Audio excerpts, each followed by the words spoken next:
Hey, how's it going? My name is Carter, and today we're going to be talking about some fun new cards from Aetherdrift, and I brought my friend along here to start talking about some with me. So go ahead and introduce yourself. Hey, my name's David. I got into Magic a little bit actually before this guy did, a little while ago, and just happy to come on here, talk about a couple cards, a couple things that I'm excited about. I started about 2 years ago, if I remember right, and I am a self-proclaimed Timmy. I like big creatures, punching for big damage, and watching people cry as they lose their life. That's all I'm about. Yeah. That pretty much sums it up. So what commander were you thinking about building? In Aetherdrift, again, as a self-proclaimed Timmy, I really like Gruul, red and green, and punch people for a lot of damage. So I was really excited about Redshift. If you don't know, Redshift Rocketeer Chief. He is a red and a green, just a 2-cost commander. He is a Vigilance 2/3. He has an ability, tap him to add X mana of any one color where X is his power. Spend it only to activate abilities. He also has an Exhaust ability, which is something new in Aetherdrift, that you can only activate once per time that he is out on the battlefield. We'll probably talk about that a little bit later, the things you can do with him. But his Exhaust ability is 10 and a Gruul, so 10, a red, and a green, to put any number of permanent cards from your hand onto the battlefield. So that's kind of the one that I wanted to talk about with everyone. Hell yeah. So what are some of the cards that you found that you think are like super unique or would work super well with him? Some of the things that I found, there's a couple different ways you could build him. Some of the things you're going to need pretty much no matter how you're going to build him. You're going to need a lot of mana to activate his ability. You're going to probably want some things to pump him up to go ahead and tap for a lot of mana. And you're probably going to want a lot of things to put out when you activate his ability. So the things that I have got, mostly for his power, just kind of bump him up as much as possible. One of the things that I had found was Tyvar the Pummeler. He has a couple abilities, but the one I'm really interested in is for 3 and 2 green, creatures you control get +X until the end of turn, where X is the greatest power among creatures you control.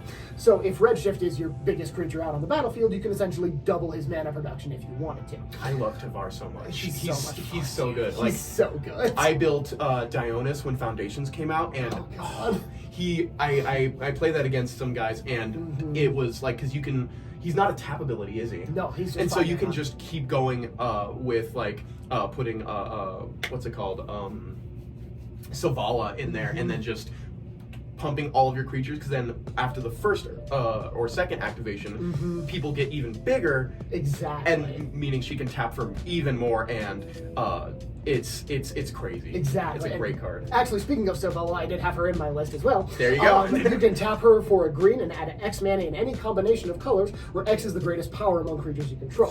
So if you activate, you have Tyvar and her, you activate Tyvar, you can get insane amounts of value out of just a couple cards out there. Oh yeah, and you're trying to get free spells off of Redshift all the time, and a lot of those free spells are going to have huge power and toughness. For her first clause, you'll see it up on screen, you'll be able to draw so many cards off of those. Exactly, yeah. And one of the things that I did have in there as well, a little bit of an older card, an Ancient Ooze. It's 5 and 2 green, a little bit of expensive one, but his power and toughness are each equal to the total converted mana cost of other creatures you control. Wow. So if you have a lot of expensive things out there, which you're going to want to get with Redshift anyways, exactly, he's going to be massive. That's insane. Yeah, exactly. He's so much fun. I can't wait to build this guy. That's going to be amazing. He's going to be so much fun.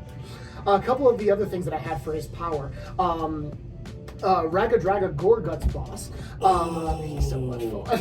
I didn't even think about that. Exactly. Each creature with a mana ability gets +2/+2, which I believe that Redshift already is. So he automatically gets a +2/+2 just straight off the Exactly, rip. yeah. So good.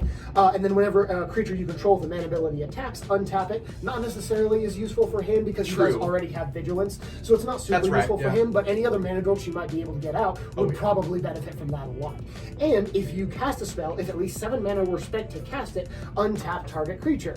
It also gains +7/+7 and trample until the end of turn. That's true. Meaning you can get something off of Redshift, untap him, pump him up for 7, tap him again for way more mana. Oh my god. Yeah. And he is like you do cast the cards off of his ability, correct? Off of Redshift, no, you do not. Oh, You actually okay. put them from your hand onto the battlefield. Okay. So that was one thing that I did want to bring up is like an Apex Devastator. I believe Cascade. Yeah, I believe that's only off of a cast It's only trigger. off of a cast, so you actually can't do that off of his ability. You could probably put that in the deck and cast it yourself of course. if you wanted to, but it would probably be a little bit too much mana. You might not want to put that one in. Exactly. I mean, it could still be a free 10/10, for sure, but you're not getting any of the upside. Exactly, yeah, correct. Another couple of the other things that you could do with him, one thing you're definitely going to want to do is refill your hand after you activate his ability and get Very much everything so. that's out there onto the Or battlefield. even doing it before so you even have cards to put out in the first place. Exactly, correct. So a couple of the things that I had in there, a whole bunch of these effects that you can draw cards equal to the greatest power you control among creatures. Yes. Garruk Primal Hunter is a planeswalker that has an ability that can do that.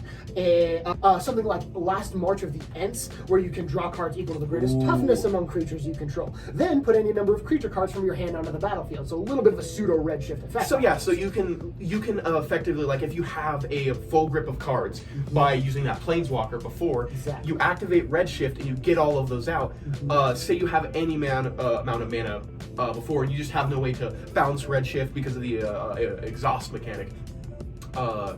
That you can cast this afterwards to then draw cards equal to his power again, and then dump your hand twice. And you could do that theoretically twice in a turn. Yep, exactly. That's kind of the point that I wanted to do with that. You could also do like a Life's Legacy, again more of a sacrifice.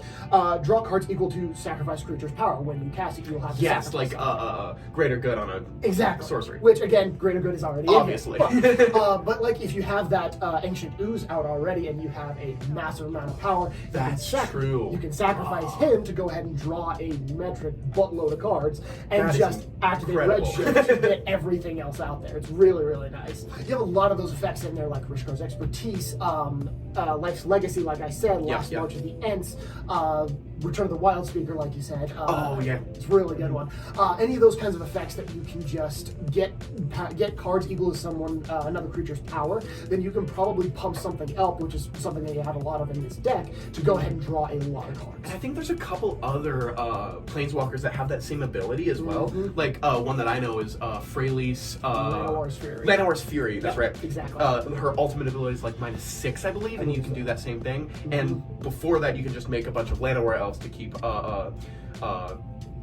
getting more mana to activate your Redshift. Exactly, yeah. Hers is actually, you can draw cards equal to the amount of green creatures you have out of the amount. The amount. So, again, if you have a lot of little creatures, that'll probably even be better than some of the other ones you got in That's there. true. A couple of the other ones I have, Season of Gathering kind of has the same effect. It's a 6. I love that card. I know, From Bloomburrow, it's right? so good. So you can choose up to 5 paws worth of modes. You can draw cards equal to the greatest power among creatures you control, which again, for 3 paws, very solid. You still got 2 extra left, which you can either choose, put 1/1 counter on a creature you control, it gains vigilance and trample until the end of turn. So you could put 2 counters on your Redshift. Exactly, That's or very something else if you want to try and punch through for something. Yeah. Or if something's giving you a little bit of trouble, for 2 paws you can choose an enchantment or artifact, destroy all permanents of a chosen type. Wow. So as long as you don't have anything out there. Wow. Yep, exactly. You can get rid of a lot of problem cards that's really hurting you and holding you back if you need to. Yeah. That's fantastic. It's really good. Another one one more thing that I wanted to bring up for the card draw specifically. Peer Past the Veil. It's a Dustmourne card. 2 and a Gruul, so 2 red and a green. It's an instant to discard your hand, then draw X cards, where X is the number of card types among cards in your graveyard. Oh, so it's like a delirium wheel. Exactly. And really so cool. if you've already gotten Redshift out, or you just have no cards in hand, you don't really have to discard anything. You can discard nothing essentially. That's and true. draw cards equal to the amount of things you have in your graveyard. That's very cool. Yeah, it's really I like good. that a lot. Yeah. And you can just like, if you have anything, if you're just missing a land or a sorcery, you can throw that into the bin to draw even more. Correct, exactly. Very nice. Yeah. And a couple of the other things that I had out there, mostly to just pump up Redshift's power. He, since he taps for mana, you want to get that as much up as possible. A couple of things that I had were something like Excalibur, Sword of Eden. It's so good. For 12, it costs X less to cast, where X is the total mana value of historic permanents you control, which is probably not going to be reduced by much in this Not deck, too much. but you're going to be making enough mana to not really make it matter anyway. And if you plan to activate him multiple times, you can get it out on the first activation, and then... Well, for Redshift, you actually can only spend his uses mana to activate activated abilities of creatures. So you can't use that to cast any spells. Yes, but what I mean is, that is a important thing to remember. But what I mean is, like, off of the activation, the exhaust. Once you can put all of the permanent cards out, then you can put out this Excalibur, and once you want to activate him again later by blinking him or sacrificing him and returning him, you can go ahead and put that back on him and pump them up even more. Exactly, yeah, and that's another thing I did want to talk about as well, as that exhaust mechanic. So exhaust, I believe, is a new one coming in. Yes, it's really weird. It's got a lot of people divided. Mm-hmm. I like it personally. I think it's nice. It kind of forces you to be a little bit more creative with your deck building. Exactly, yeah. So, as far as I can understand it, this is an ability that you can use once per game, unless you do some special stuff. Something like if the exhausted creature, special little guy. Exactly, and he is a special little guy. Oh yeah. Unless you blink him, so if you can exile him and then bring him back, if you can kill him or destroy him, send him to the graveyard or to the command zone, and then bring him back from that, then that's something that you can use again. So essentially, as far as I can understand it, for every instance of him that you have, whether that's through copying him or through killing him, bringing him back, something like that, you can activate it once for each of those. Yeah.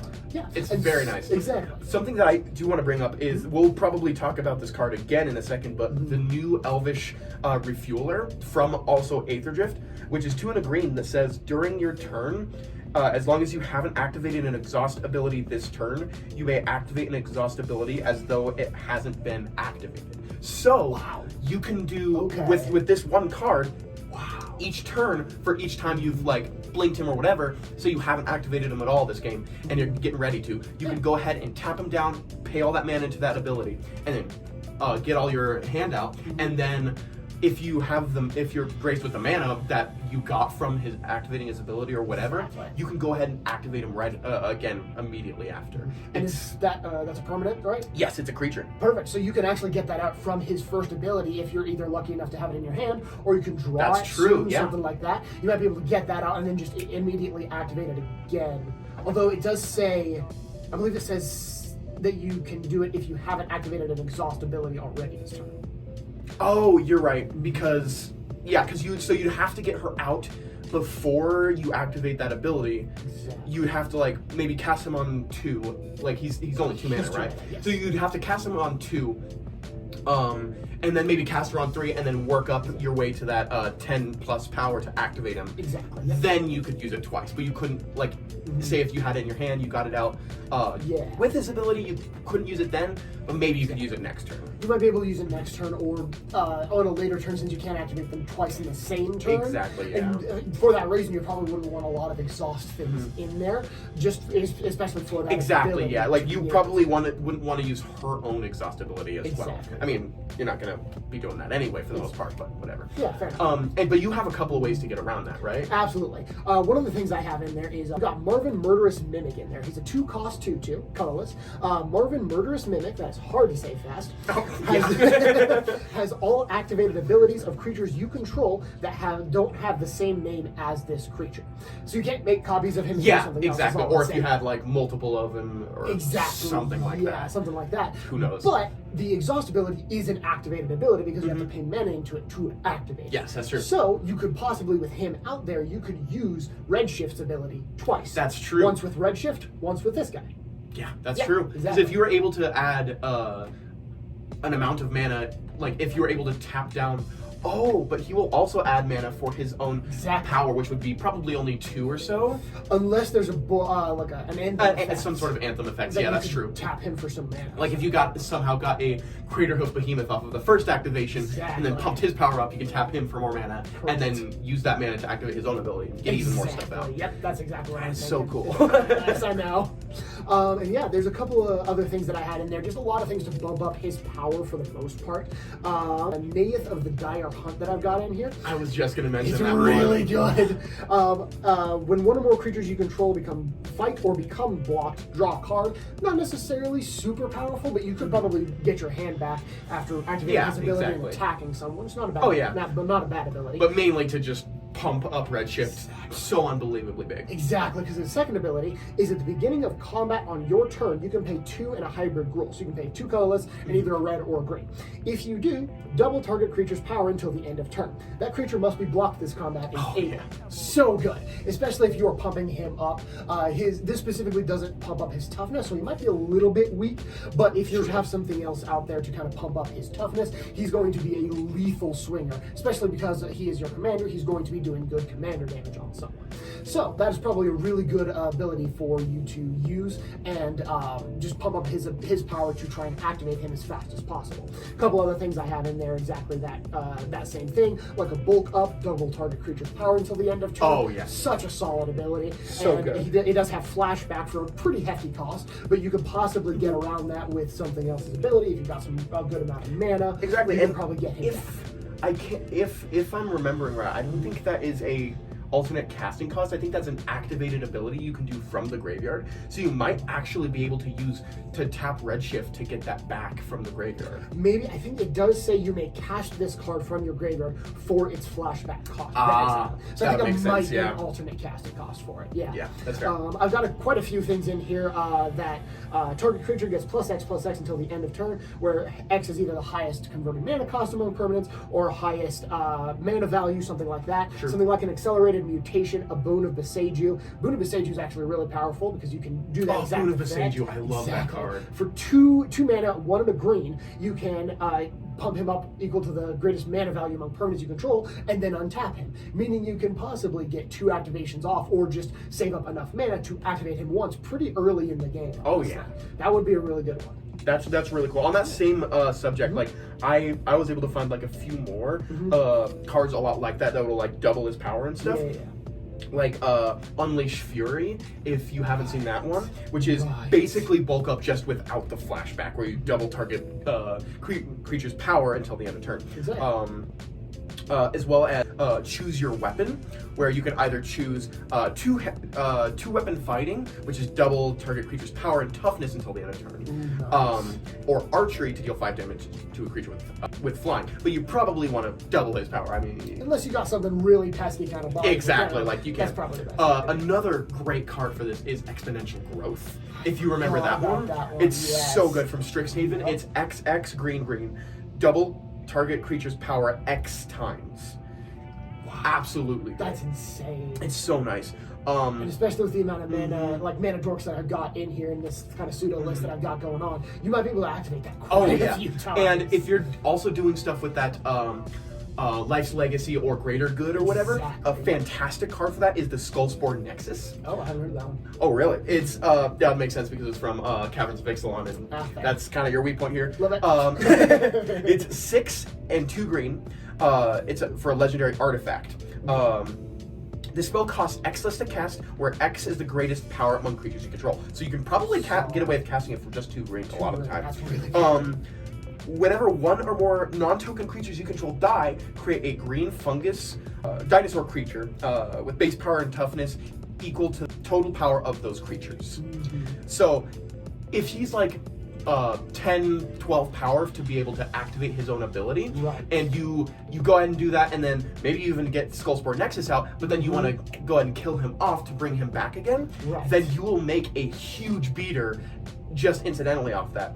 But the best part, just the icing on the cake, is you can pay 2 and tap this this artifact to double target creature's power until the end of turn. That's insane. Oh, so even if you happen to have a couple of leftover mana from Redshift, you can go ahead and just do that. Technically, I think it's only creatures that he can do, so I don't activated abilities of creatures. I believe it's specifically creatures, and that's just activated abilities. Just it is, yeah. Oh, never mind. That's fantastic. That's amazing. I actually had a couple things in there thinking that was the correct case, but apparently not. Some things like Tyvar, that's an activated ability. True. You can dump a whole bunch of mana into him to pump either something else up, pump him up, something like that. I had Nylea's God of the Hunt in here, which you can pay 3 into to go ahead and give target creature +2/+2. And with Nylea, everything just has trample, which is a great way to end the game really fast. The third thing that I had in here, not maybe for everyone, but one of the things I really liked about this is you could possibly get it out off of Redshift's ability, since it's a 6 cost cost. It's Namada Grove Guardian.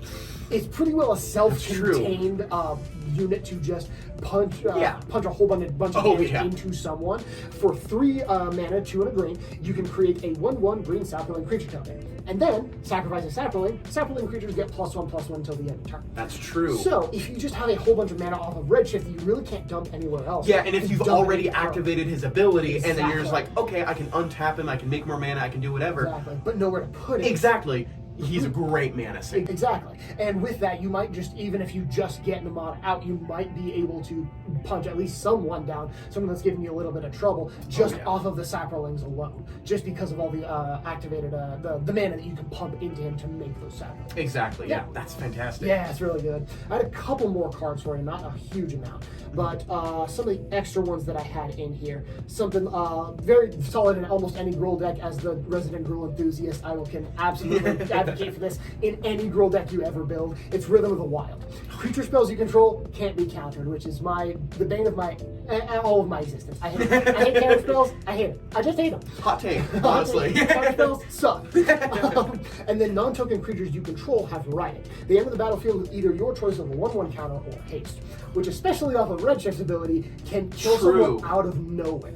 If you choose when they enter, because it's just enter, and you don't have to cast them. That's right. When they enter, you give all of them haste. Another thing that I had in here, like a Gulta, that you can just put down a 12/12, give it haste, and punch through someone for it. Yeah, and naturally has trample, and you can any anthem effects that you may have, or again, Craterhoof Behemoth comes in with haste. All of your other creatures have haste, and you just can that can just be a killing blow right away. Oh, it's really fast. Yeah, that's something that I can advocate for any Gruul deck you ever build. A couple of the other things I had in there, Kogla and Yadaro for 6 mana. Again, this is probably something you want to get off of Redshift's ability. When he enters the battlefield, choose 1. It gains trample and haste until the end of turn, which as a 7/7 can absolutely put the hurt on someone. Oh yeah. Or it fights target creature you control. Again, as a 7/7 can really take care of some problem things if you've really got an annoying flyer or something like that you really need to get rid of fast. And then while he's in your hand, so you don't necessarily get him out, for 2 and a Gruul, you can discard him and destroy up to 1 target artifact or enchantment. Again, if you got something giving you issues, you can really just put the hurt on someone very fast. That's very nice. And then shuffle him into your library from your graveyard, then draw a card. So refilling your hand a little bit, putting some of Redshift's mana away into something that you can really punch someone for later. You can do a lot. And maybe if you're really lucky, you can do the classic Chaos Warp move of just drawing him right off at the top of it. That's so nice. I would love to do that one of these times. It's so good. It's so good. And one of the last things I had, like I said, Gulta Primal Hunger is another one that's really good in this deck. Just get him off the top, and you can punch someone for 12/12 trample straight off the rip, which is such a good card. The last one that I really kind of wanted to talk about was Agatha the Vile Cauldron. Just another Gruul legendary creature. Activated abilities of creatures you control cost X less to activate, where X is Agatha the Vile Cauldron's power. This effect can't reduce the mana cost to less than 1 mana. Doesn't really matter for that because you can't reduce colored mana. True. So for Redshift's ability, as long as you get her to 10 power, theoretically. Yes, exactly. If she ever gets that big. If you can put counters on them, if you can double her own power, you can just keep casting Redshift with the what was it? The enchantment that you mentioned? For some reason the name escapes me. To give him haste after you keep Rhythm of the Wild to keep recasting him. If she's has high enough toughness, her power or whatever, there's a chance that you can activate him a bunch of times for only Gruul. For 2 mana, which is to just keep dumping out your hand. Exactly. Which, at some point, recasting him from the command zone or blinking him or whatever may become too expensive, but... Exactly. But still, you might be able to get something off them. And for that exact reason, I've got some things like a Conjurer's Closet in Conjurer's Closet, of course. There's not really much blink effects in red or green, so there's not a huge amount you can do with that. Yeah. But there's some stuff I have here, like a Balaged Recovery, where you can just get something back from the graveyard. So if you have like a Life's Legacy or a Greater Good out, you sacrifice Redshift to him, bring it back to your hand, meaning you don't need to cast, you don't need to pay into him for the commander tax. I mean, you can just get him back for 2 Gruul, for one red and 1 green. On that kind of similar subject of like bouncing him back, a really good classic green combo piece, who is 2 and 2 green. You can pay a generic and a green and return another creature you control to its owner's hand. If you do, Temur Sabertooth gains a destructible until your turn. Oh, that's so solid.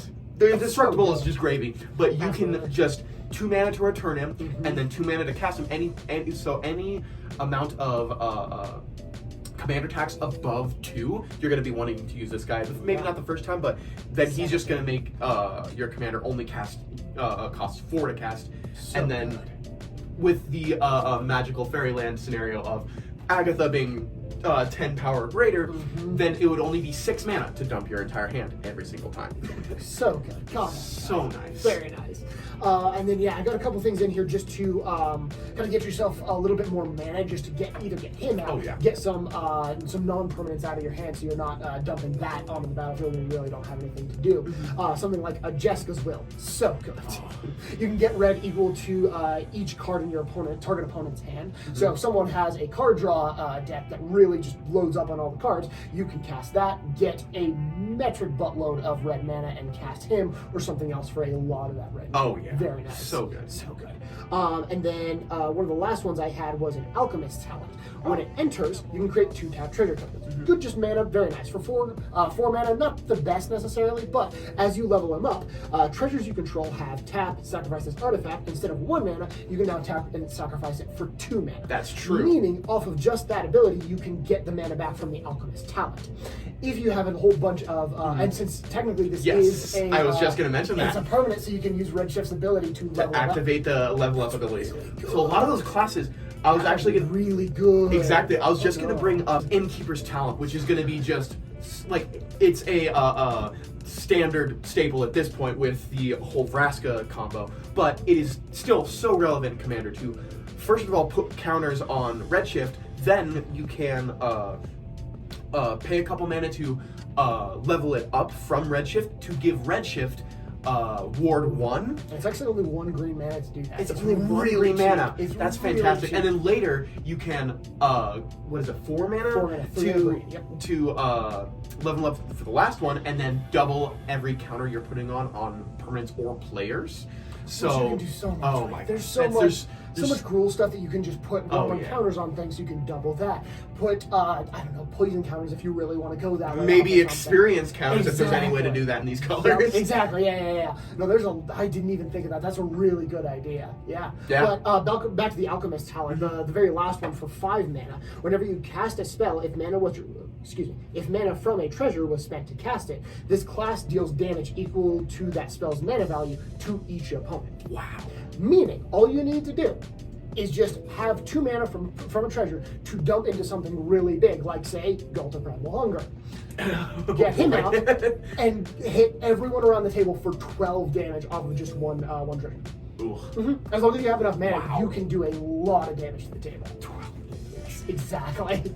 And you would only, depending on your the power of the cards in your hand, you would only need to pay the 2 mana to actually get them out. So that's 2 mana, 12 damage. Yep, it's really Fantastic. And I think the very last one that I wanted to talk about, the one that honestly kind of makes him go infinite. I'm not a huge fan of infinite combos, but this is one that you can just put in there and absolutely storm off with. Mm-hmm. It is an equipment called Sword of the Peruse. For 4 mana, That's true. you can equip it for 3.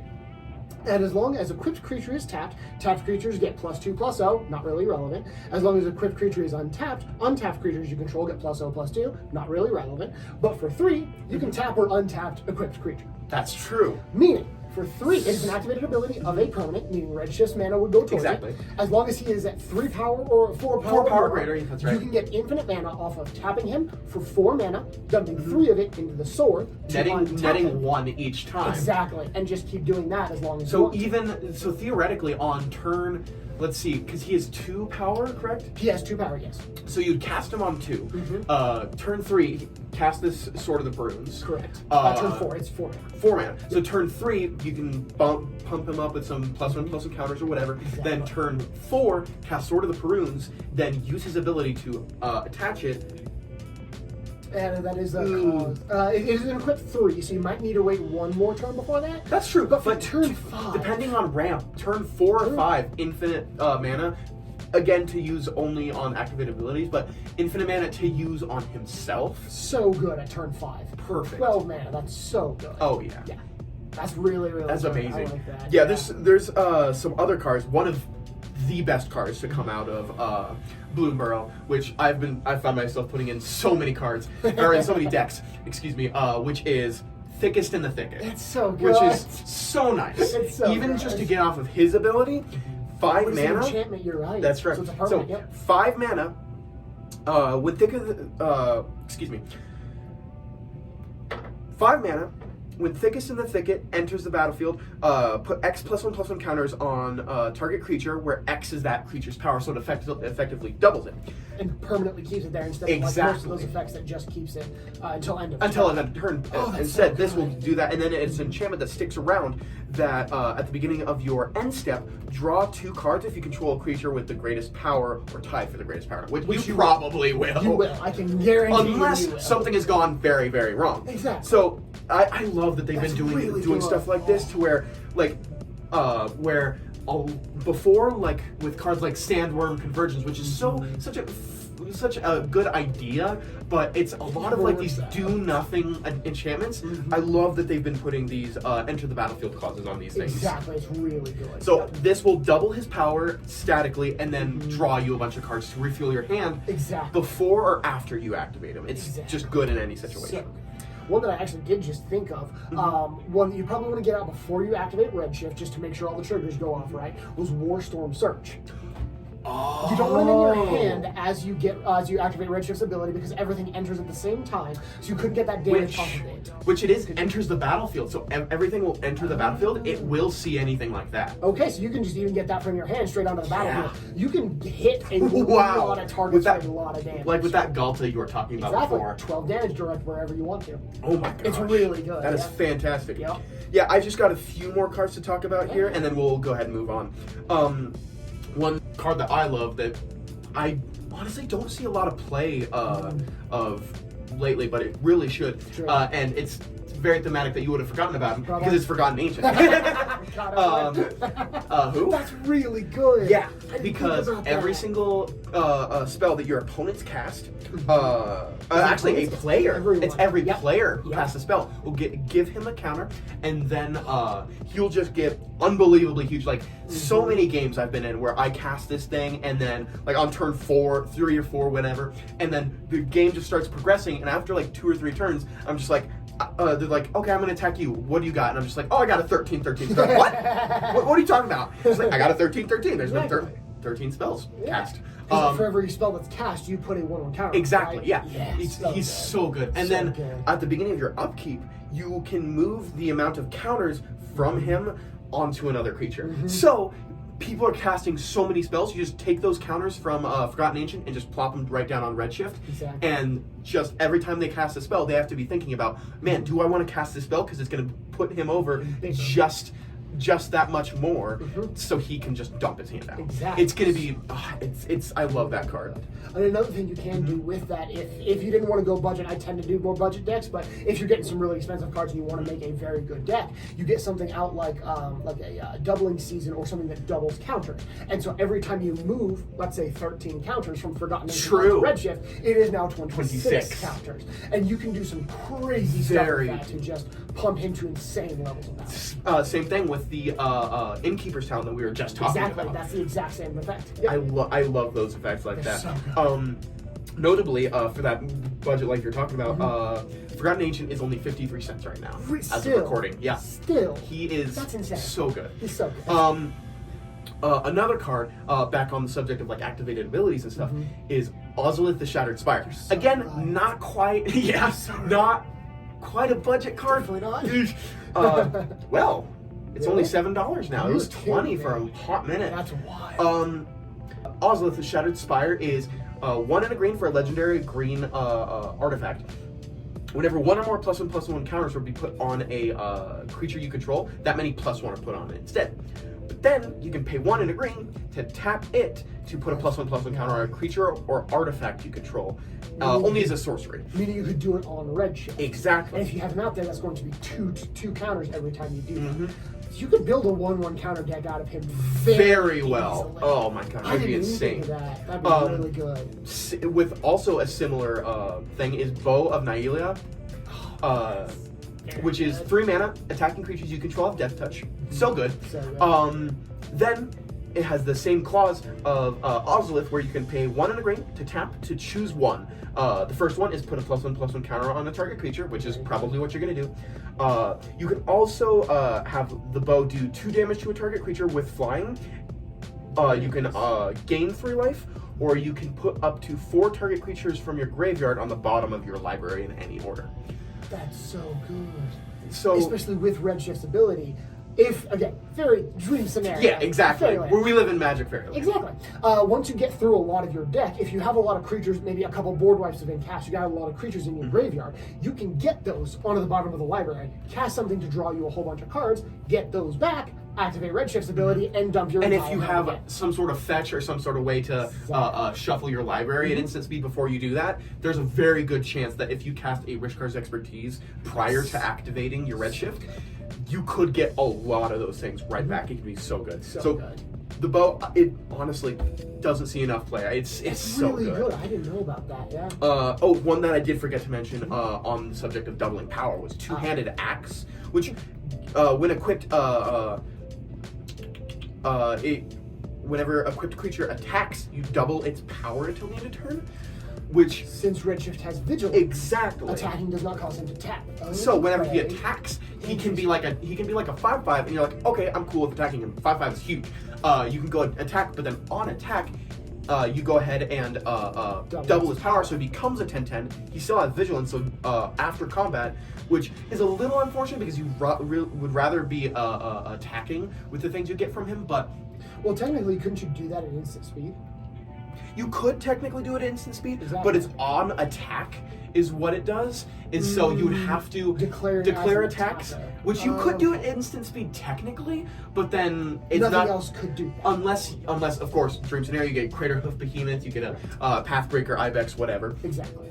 And it does have a adventure on it, which is Sweeping Cleave, where you can pay 2 mana and target creature gains double strike until the end of turn, which can be nice. Just good damage on target. Honestly, yeah, it's gravy, but it's fantastic. Very good.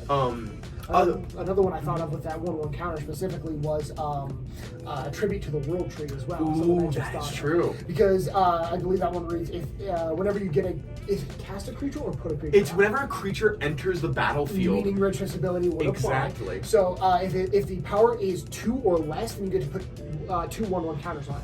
Or if it's 3 or more, you get to draw a card off of it. Oh yeah. Possibly drawing you just as many cards as you put out from Redshift's ability. Yeah, that's true. And then fueling up your hand to go ahead and blink him and activate him right again. Exactly. Yep. So good. Very. Just off of the Sword of Perons that you mentioned earlier, we have Umbral Mantle as well, which is basically the same thing, but it will continue to go infinite. It'll get exponential even with his powers. So Umbral Mantle, 3 mana cast. It's a colorless equipment with equipped 0, which is so nice. So nice. Equipped creature has pay 3, untap it, target creature gets +2/+2 until the end of turn. So you tap him for his ability, say he's equipped, he should go infinite. Honestly, he should go infinite with even less mana. Say you just have an extra land or something. You pay 3, equip it for 0, tap him down for 2 mana, then you untap, use 2 of that mana that you got from him, and then maybe a land, untap him. He gets +2/+2 until the end of turn. Then he's got 5 power.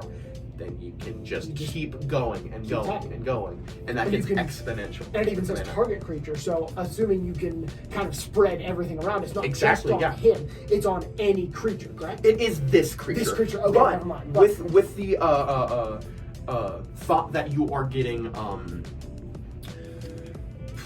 you're getting infinite mana with that, you can equip it with a 0 equip cost to something else with a tap ability. With a tap specifically. Exactly, to continue to do that. Like, interesting. Yeah, you could even make your Llanowar elf infinite power and then just get infinite mana with mana that you can use for anything else, not just activated abilities. That's very good. It's a very good card. Interesting. A card that I love that just works on so many levels with Redshift, which is a card from Lord of the Rings, of all things. So it's Legolas's Quick Reflexes. I've seen that. I know, it's so good. Yes. It is 1 green mana for an instant with split second. even better. So good. Which split second does. It says, split second reads, as long as this spell is on the stack, players can't cast spells or activate abilities that aren't mana abilities. So effectively, it cannot be interacted with at all until it resolves. So good. So, it reads, untap target creature. 1 mana, untap your creature. So Even good. if he's at power 5 or 6, you can go ahead and just tap him for 5 or 6, use a green mana, untap him, activate his ability super quickly. So good. Then, until the end of turn, he gains hexproof and reach. And whenever this creature becomes tapped, which you will be doing with him, he deals damage equal to his power to up to 1 target creature.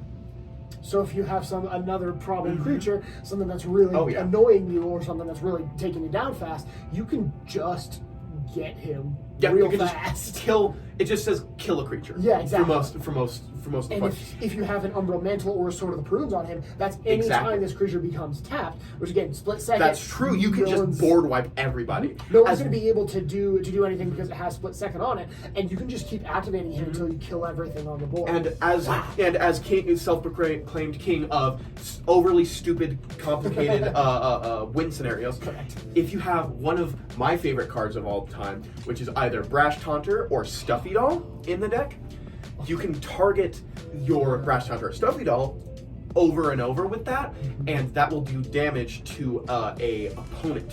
Instead of you will target a creature, but then he redirects that damage all the way to an opponent's face, and that can just kill an entire like instantly. really good. It's really cool. Dream I love scenario, that card. but- Dream scenario, of course. Like, I mean, don't plan for it, but like plan for it. It'd Have be fun. cool. Another thing that we should talk about is he is going to be a lightning rod Oh, for yeah. removal. Oh no, he's going to get killed so often. Which you could obviously like do Mithril Co and Commander's Play, give him protection, a little bit of instant speed, Tamio's stuff like that. Safekeeping. Tamio's Safekeeping, Tavar's Stand, Exactly. Snakeskin Veil. Yeah. You can have fun with all that. But one that I love for this is all of the Umbra cards for That's Umbral such a Mantle good or idea. Totem Armor or Umbra Armor, whichever one you prefer. They're all relatively cheap auras that you can cast and then put on a creature to usually give them a buff, maybe a little bit of an effect, but then they all have the text of if enchanted creature would die or be destroyed, instead remove all damage from it and destroy this aura instead. Which again is assuming you can activate Redshift. They are permanent cards. You can get them out. Exactly. Yeah. So Yeah. and if you have multiple, I learned this recently. Excuse me. I learned this recently. You can put multiple Umbra Armor enchantments on a creature, and when it dies, you can choose which one you want to get rid of first. So good. So awesome. if you activate him and get a couple of these off of his activation, you throw them on there. Somebody tries to kill him for the first time, you just choose to get rid of one of these other things. The one that you don't really want. Exactly. To Unfortunately, it would kind of be not so good after you activate him, because after he's done the damage, and you're going to be wanting to blink him or remove him at some point. Exactly. And so that would be a little rough, but casting him on 2 and then casting either a Snake Umbra, a Boar Umbra, or a Treefolk Umbra on turn 3, because those are all 3 costs, will give him a buff to go ahead and activate him even sooner, and protection, which is just so nice. So good, man. This is a really good. It's command. it's really cool. This is one that I was really excited to talk about, because there's so many different ways you can go. And all of them are big creature that punches a lot. And that's Big why I like creature, it. punch a lot of mana. Exactly. Congratulations, you're having fun now. I'm having so much Hell fun yeah. now. Awesome. I know that's one of the commanders that I like, but I know you had your eye on the different one. Yes, I did, which is a little bit of a controversial one depending on where you stand. So the one that I picked that I'm super excited to build is Loot the Pathfinder, which honestly I understand why he's a little bit controversial, and people are just like, why do we need a Pikachu? We don't need a Pikachu. He's a little bit Baby Yoda-ified. A little baby. He is Baby Yoda coded a little bit, A little bit. though Baby Yoda worked out a lot better. Yeah. So, I get that. I like him. He's a little guy. He's a funky little guy. He's a funky little guy. I will admit, I'll put up the art on the screen. All of the art that they have done, his mouth creeps me out so much. Oh God, you're right. Yeah. Oh no. Like if you look up specifically the first version of him, Loot the Key to Everything. Key to Everything. Jesus. Yeah, What is that? He will eat your nightmares. Absolutely. And then replace them with his own. With him. It's Don't like the it. mouth is pretty bad, but I think honestly he's a little funky guy. He's just like he's like if Tony the Tiger had a kid with the Gremlins. God, you're right. Yeah, honestly. Unfortunately, you're right. But I like him. He's a funky little guy. So God. yeah, I am super excited for this commander. And if you don't know what he reads is, he is 5 mana for a teamer 2/3. He has vigilance, or what is it? He has double strike, vigilance, and haste, which is insane already off of the bat. Then he has 3 activated abilities, which is all three with exhaust, which is what I just realized. We both picked commanders with exhaust. Exactly. So we're going to be talking about a couple of the same cards here. Yeah. So exhaust. So he has, the first one is a green to tap him and add 3 mana of any one color, Dark Ritual. Then the second one, Green Ritual, yeah. Free Ritual. Yeah, it's Free Ritual. Then you can, the second one is to pay a blue to tap him and draw 3 cards, which is Ancestral and, Recall. which is Ancestral.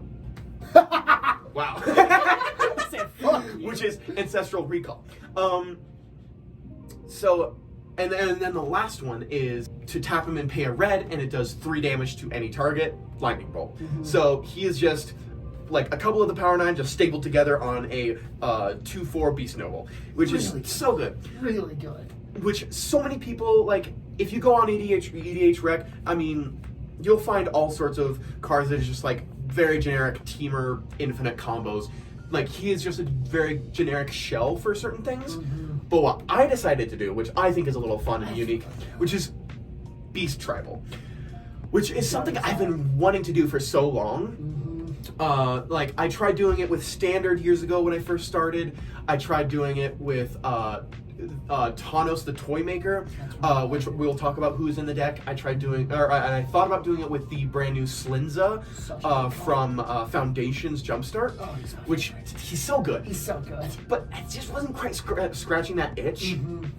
And so I found this, and I was like, why not just put it all together? Exactly. And so today I built that deck, and we're going to talk about just the most fun, coolest cards. Of course, we're going to get her right out of the way is Elvish Refueler, which is the one we just talked about, which will allow you to activate his exhaust abilities twice.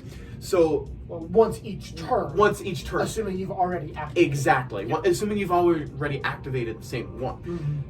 The unfortunate thing, it will allow you to activate, say, the Ancestral Recall. You can now do that twice, but if you wanted to do Ancestral Recall and then Lightning Bolt, you couldn't go back and do Ancestral Recall again, because that would be until next turn. Exactly. Yeah.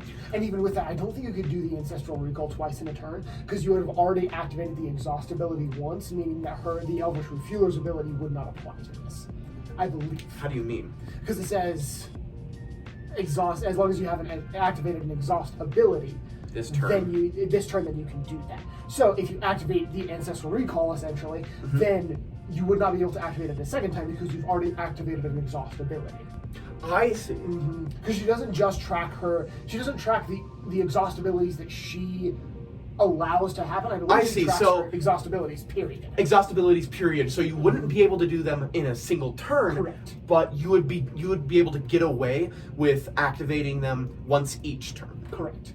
And one thing you could do if you wanted to is get her out and loot. You can activate one of his abilities, let's say the lightning bolt. Then next turn, you can activate the lightning bolt again. And if you have an untapper, untap him to activate one of the other two. Because technically, those have not been exhausted yet. Yes. So it's a little bit of a weird corner case. It doesn't work out exactly as I thought, but still, it is a fantastic card in the deck. Amazing card. It's so good because, of course, I'm going to be having a lot of untappers in the deck. As you should. Especially with a card that has 3 separate tap abilities. You need to. One of the best cards, which I literally just found minutes ago, which is, like, I knew about him and I thought he was a little bit too expensive for this deck, because he's usually going in on tapping strategies anyway, which is Kelpie Guide. So good. I love this card. He's so good.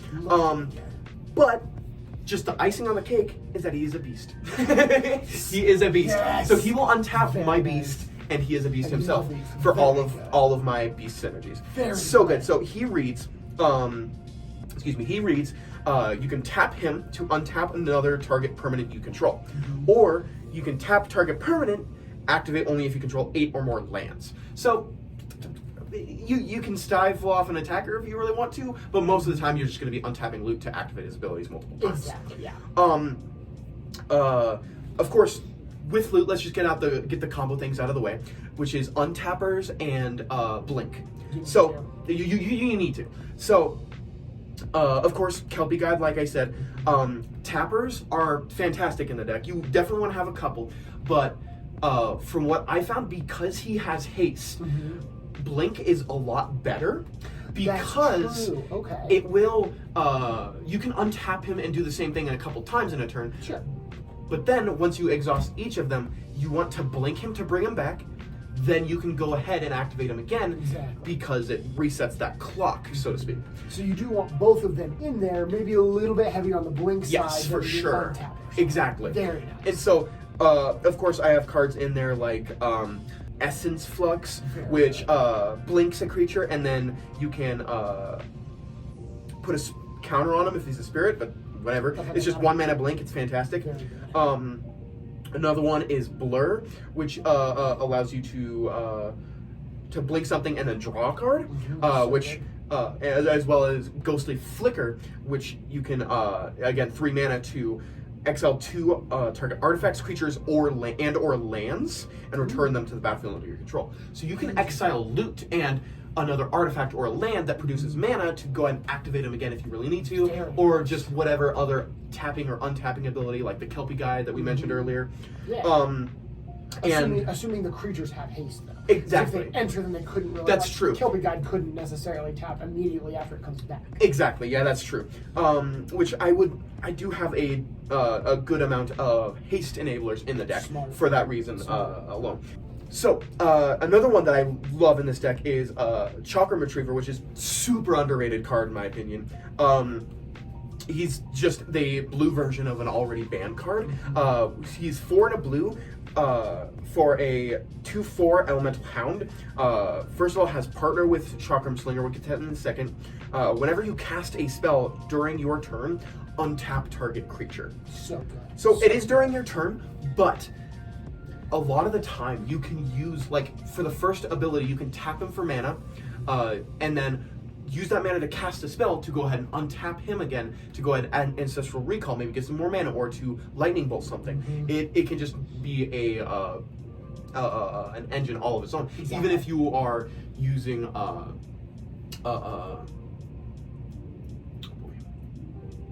even if you are using the Chakram Retriever's ability to untap another untapper or whatever, that can be really good. So partner with Chakram Slinger, which is a card that I keep forgetting exists with this card, because I always put the Chakram Retriever in a lot of blue decks without red. So this one, Chakram Slinger, which is 4 and a red for a human warrior. It's again a 2/4.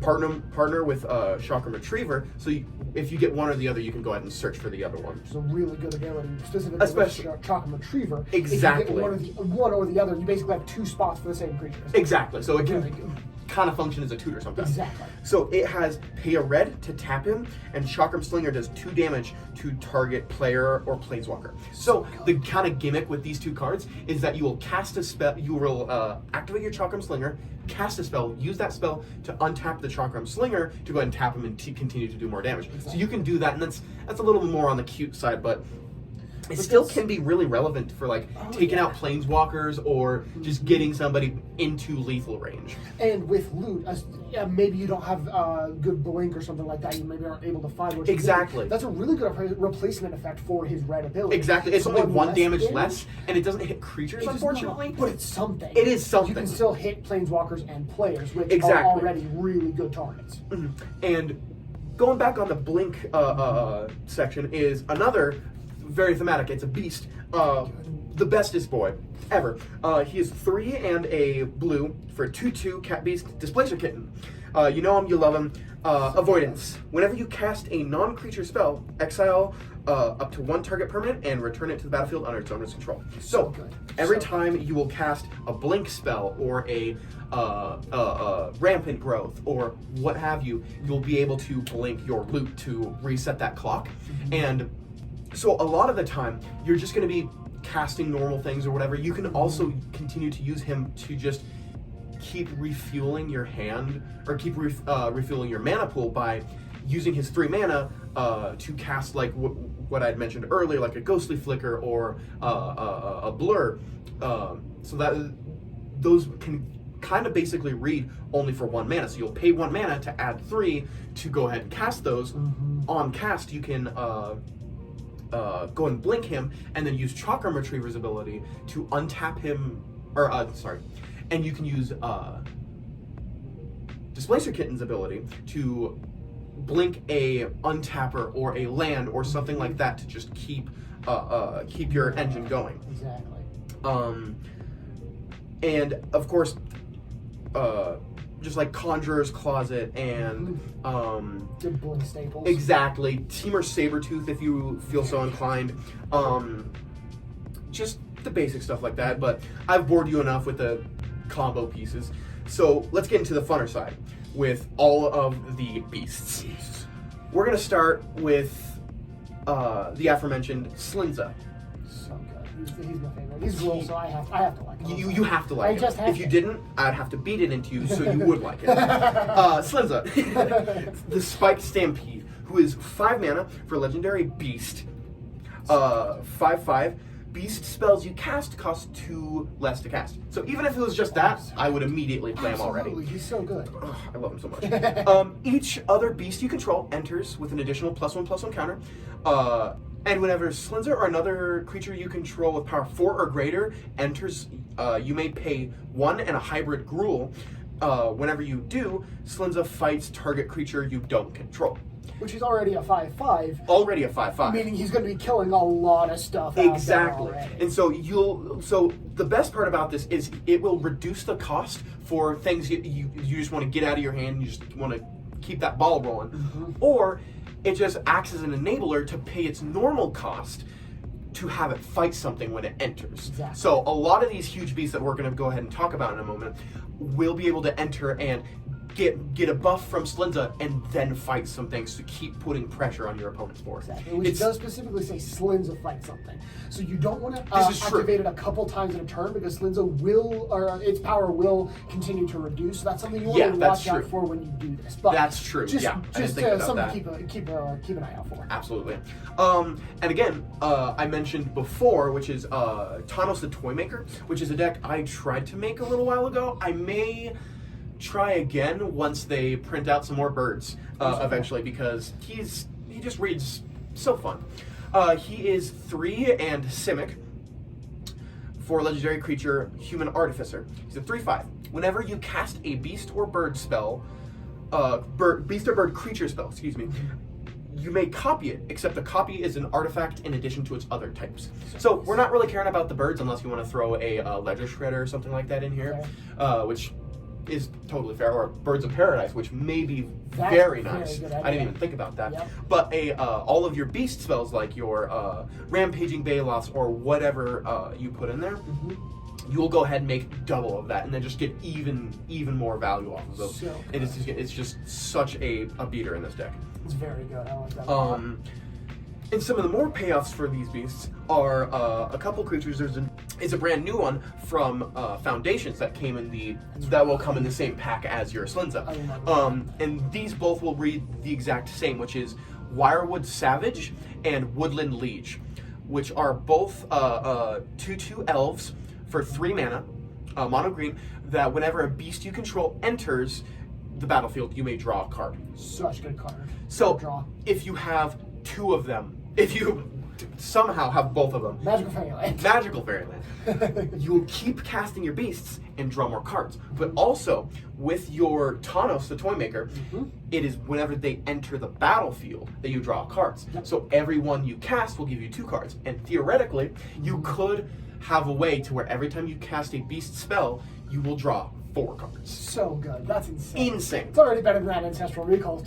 Honestly, like, I'm still going to be doing the Ancestral Recall because I need all the cards all the time. But you blue player, you know. yeah, shut up. That's silly. Sure, that's what they say. Yeah. Another great one, which is Krosan War Chief, which is 3 mana for a 2/2 beast. Beast spells cost 1 mana to cast. Fantastic. And 2 mana to regenerate target beast. So if Loot's gonna get sniped by something, Loot's gonna get sniped, your Slinza's gonna get sniped, so good. Anything like that, you can just go ahead and regenerate them. So good. Sorry, that's 2 in a green, you said? To regenerate them? Yes. Or no, 1 in a green. 1 in a green, meaning you can activate Loot. Yeah, you can green exactly mana, activate this, and you will still have 1 green mana left over for whatever you want. The best part about this is that it will also, if you use that, say your Loot is tapped because you Lightning Bolted someone, or your Ancestral Recalled, you can untap him.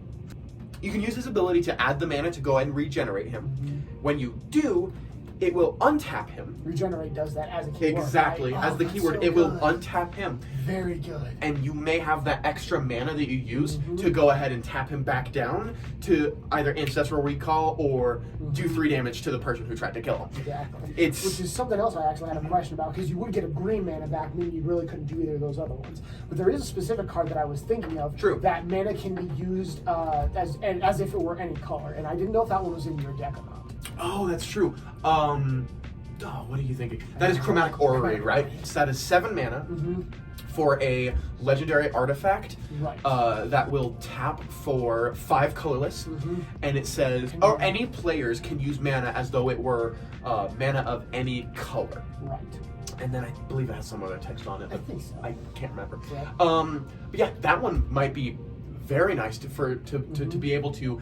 Say you only have 1 mana left after casting your spells for your turn or whatever. Exactly. You can use that for his ability to add 3, and then with your Chromatic Orrery, you can tap something or whatever to untap him to use that same mana to go ahead and to Lightning Bolt or Ancestral Recall or whatever. Yep.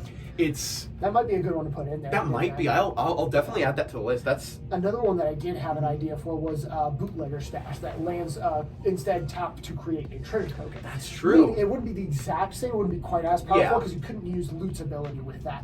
But you can get any color of mana off of any land. That's true. Which might not be a bad idea. That might not be a bad idea to also stash the 1 or 2 treasures for next turn. Because you're going to be using a lot of Loot's ability anyways to create enough mana. You might be dumping your hand pretty fast. Honestly, but because he turns 1 mana into 2, and then you're the good thing 1 mana into 3. That's true. So you usually net 2 mana on him every time you activate him, and he can refuel your hand with the drawing 3 cards, but that is only that's situational, and you're gonna have to blink him to keep doing that. Exactly. So that might actually be a very good idea, just to be able to use. Because you need all 3 colors in pretty equal amounts to be able to do what you want with it.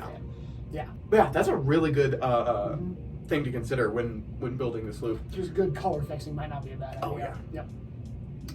But back on to some of the really, really fun beasts.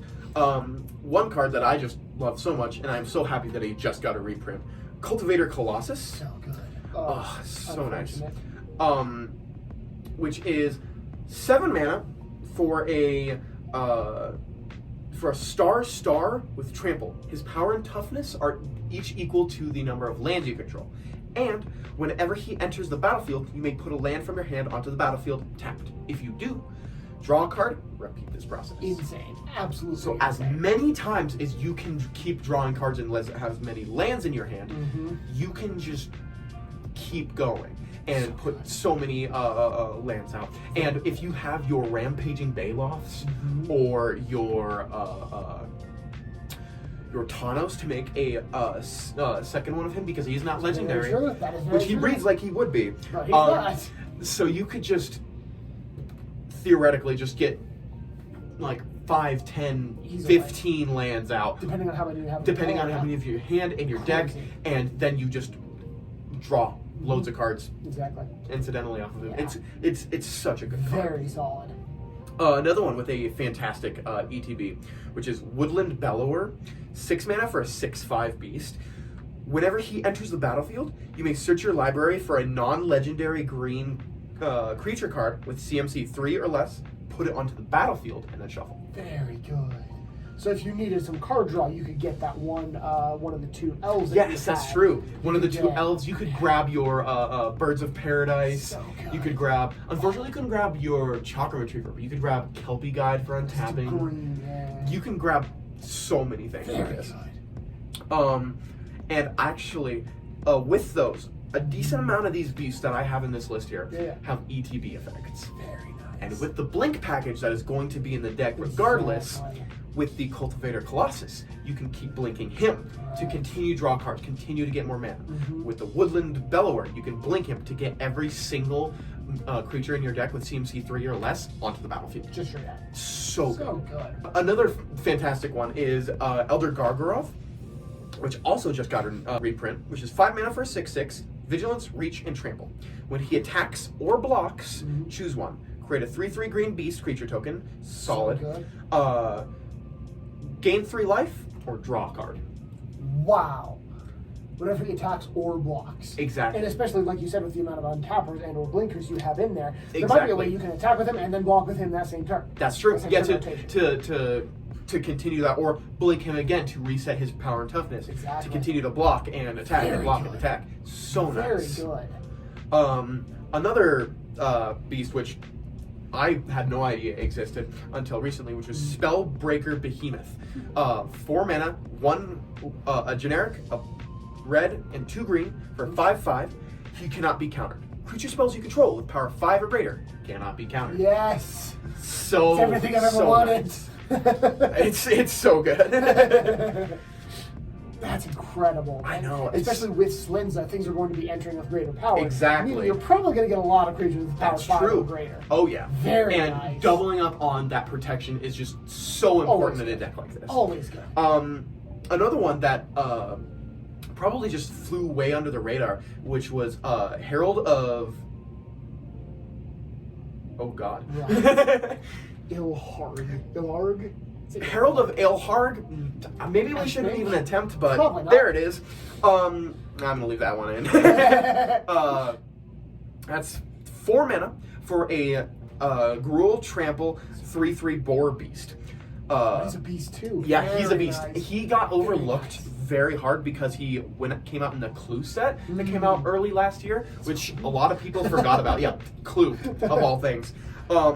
For Trample 3/3, whenever you cast a creature spell, put 2 +1/+1 counters on Herald of Irhog. Yep. That's the one.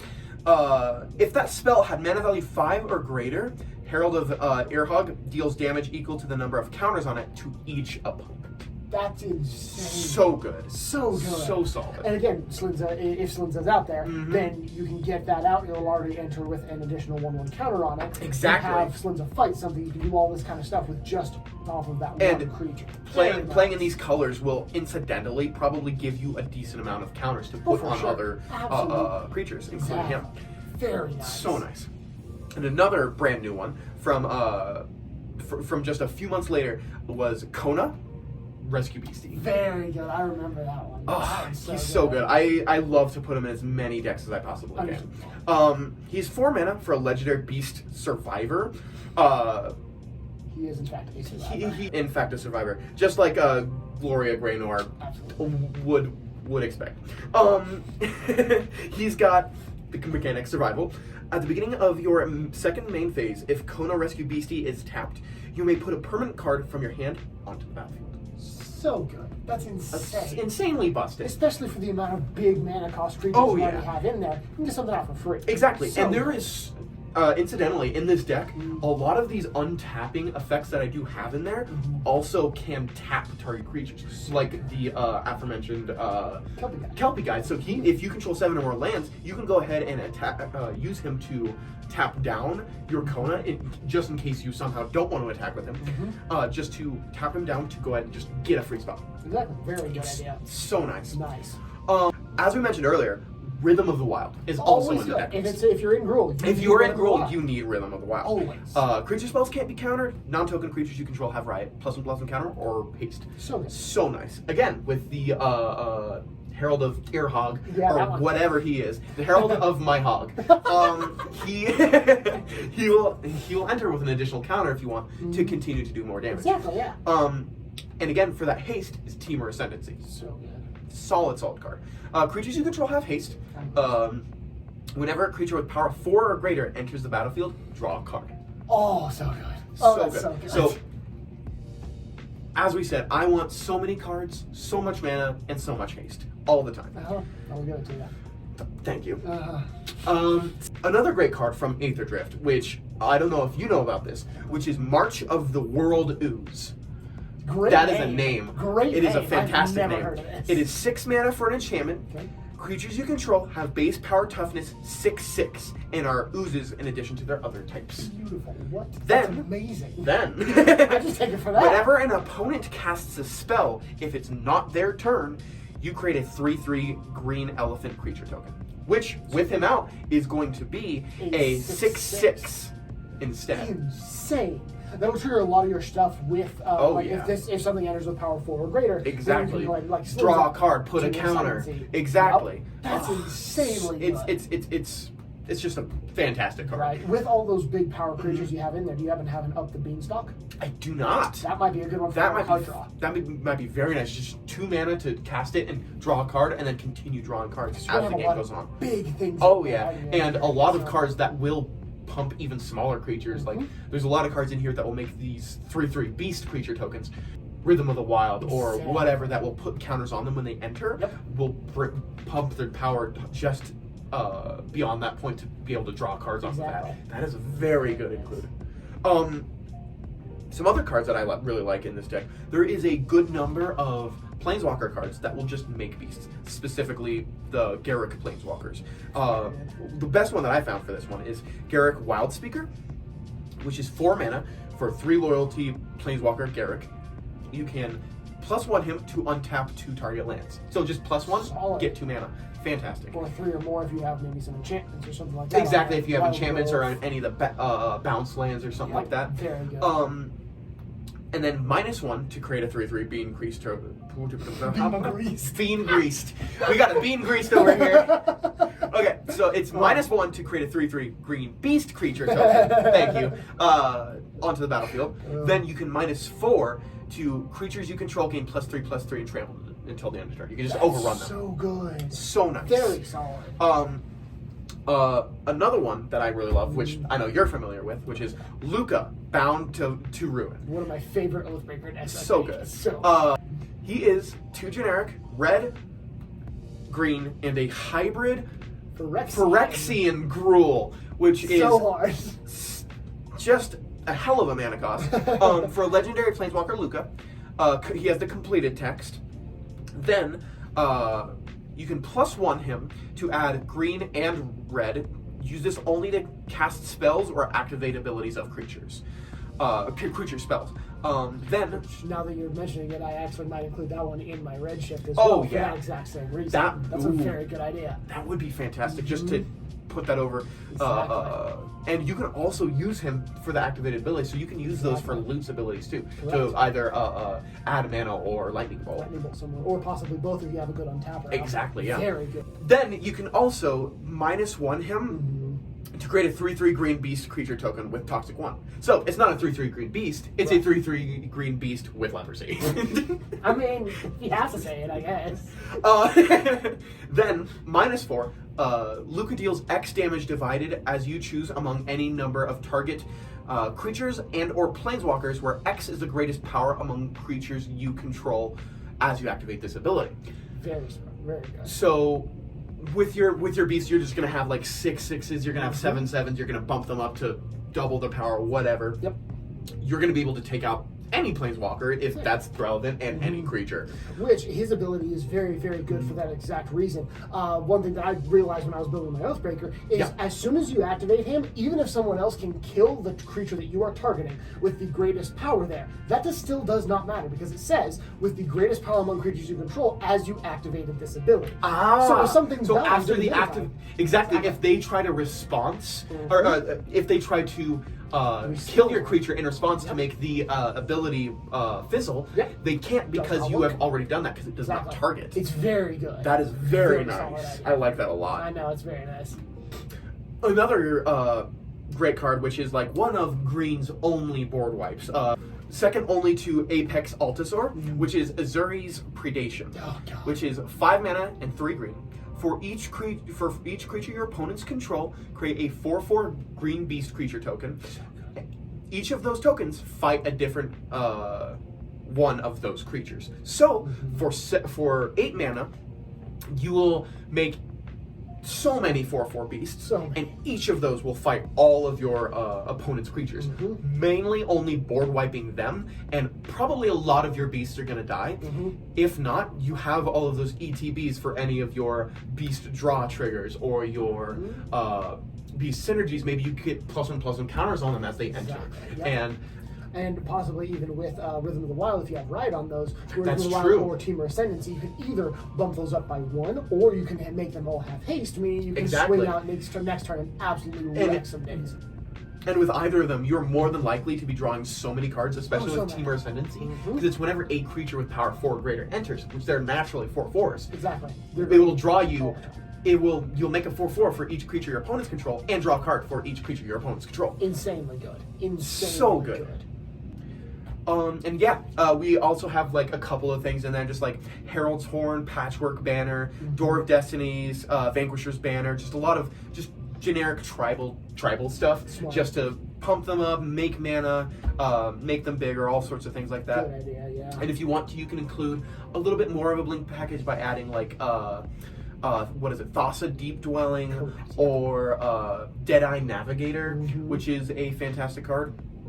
You just got to be careful with that because that can kind of flag a little bit more of a powerful deck. Because I know I've heard a lot of people talking about this where it's not necessarily the most powerful cards in a deck, but cards that would flag a deck being more powerful. Like, so even if you have some cards that are kind of a lower power level, if you've got a good amount of like Rhystic Studies or something like that in those decks, it will flag it as a little bit of a higher power level. Like we mentioned, the Teamer Sabretooth, people will see that and be like, oh no, he has the infinite combo with, I can't remember, with the Circle of Dreams Druid or whatever. Correct, yeah.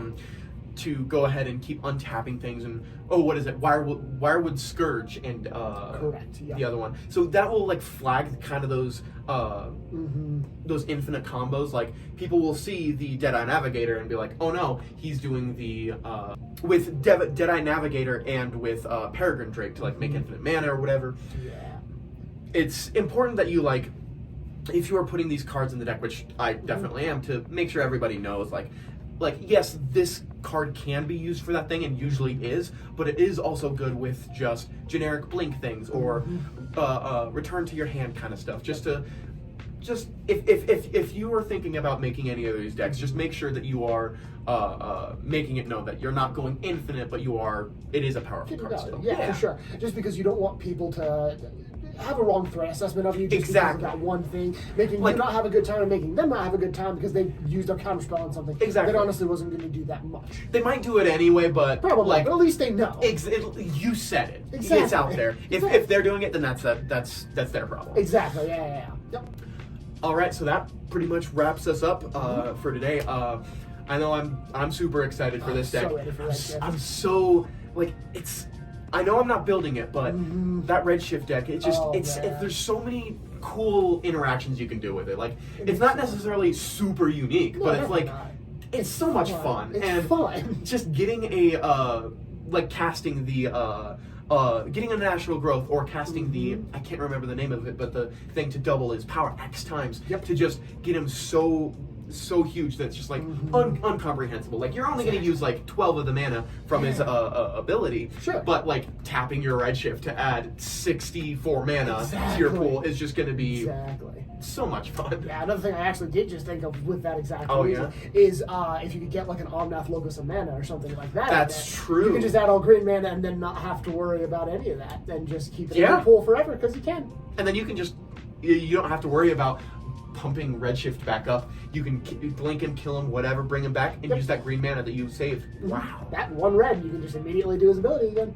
That's fantastic. I can't wait for this day. Oh, I can't wait to play against it and get my absolute butt kicked. It's going to be so bad. Also with loot, though, you got like three very solid spells for 1 mana each, just on your commander. You can blink something. It really, you got so many copies of the same. It really reminds me of the Garth One Eye that came out a few years ago, where you can like make. I don't know. I can't remember. You can like naturalize something. You can cast terror. You can cast a Shivan Dragon, or you can like get a Black Lotus too, which is insane. Which kind of played the same, where you would have to like blink him a couple times to continue to do that. Definitely less powerful. Oh, way less powerful. Like you can't just make a bunch of 6/6 flyers because you said so. Yeah, exactly. But I really like that. I think it's gonna be. It's gonna be really interesting. It's gonna be a fun deck for sure. Yeah, I'm super excited for Aether Drift. So ready. I'm so ready for it. And I don't know if this is gonna come out before it. Probably right around the same time. Before it comes out, probably around the same time. It comes out on the 14th. It's so close. That's so soon. That's it's only like what, 13 days from now? 13 days away. That is insane. Yeah. Wild. All right. Very nice. Yeah. Okay. I hope you're as excited for this set as we are, and I hope this gave you some ideas. Maybe you build your own version of loot. Maybe you make the Beast Tribal, or maybe you do the combo, whatever floats your boat. Hey, maybe you could do Noble Tribal. How would you do that? I have no idea. That'd be interesting, like, I can only think of one Noble off the top of my head, which is loot. But, yeah, I hope you're excited for this, too. Again, second video ever. This was a lot of fun. I'd like to do this kind of stuff again. Oh, for sure. Maybe even we'll record a little episode of us with these decks, play them against each other, kind of show you how they worked out once we build them.